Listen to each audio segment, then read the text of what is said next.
after I won the club level and the area level, I was going to division. And we had it at the Red Cross building in Baltimore City. So I walked into the building. I got into the elevator on the first floor. I'm going up to the third floor. When I walked into the elevator, a guy walked in next to me. And he looked like he could be a preacher or a minister or something. And immediately when he walked in, he looked at me and he said, "You're in the contest, aren't you?"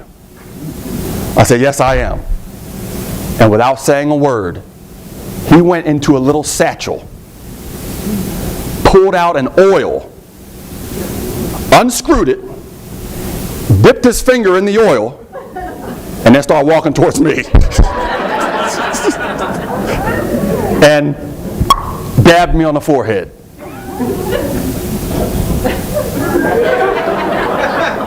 And before I could even say anything, he looked at me and he said, "I've just anointed you."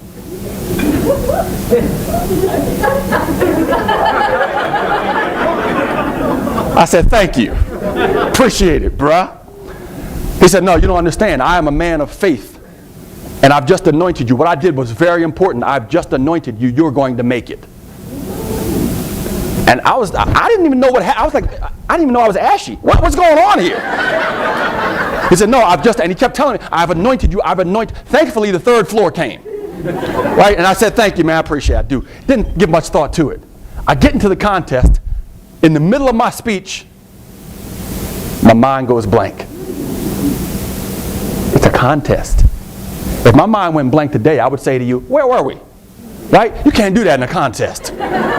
Your mind goes blank in the contest, you're done. You got to be darn near perfect.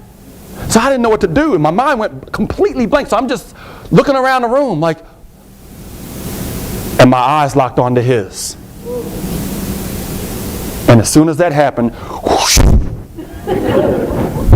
everything came back. And I just picked up where I left off. Now here's the most interesting part about that. When my mind went blank, I was supposed to pause. I don't know if I was supposed to pause that long, but I was supposed to pause. And then when I kept going and I finished, and then later on they said, "And the winner is Craig Valentine," all these people came rushing the stage. They were like, "Dude, the reason you won? That pause! Oh my goodness, that pause! Your pause was beautiful." And all I could think of, well, you know, I am anointed.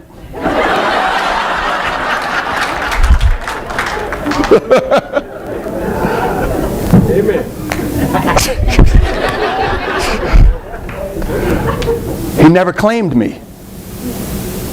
You got to understand something. There are a lot of people who said, "I helped get Craig Valentine to the world champion." No, they didn't. He helped me, but he never claimed me. In fact, I've never seen him in my life ever again. He just came into my life, lifted it, and left. And that's what I think leadership is really all about. Isn't it appropriate that we met in an elevator? Because he met me at one level and left me at another. And that's what I think leadership is all about. You don't need a title. You don't need a status. Heck, you don't even need oil. But what you need is the desire for everybody who you meet to be better off because of it. And those are the type of relationships that I'm talking about. Ones where you serve people. You meet them at one level and leave them at another.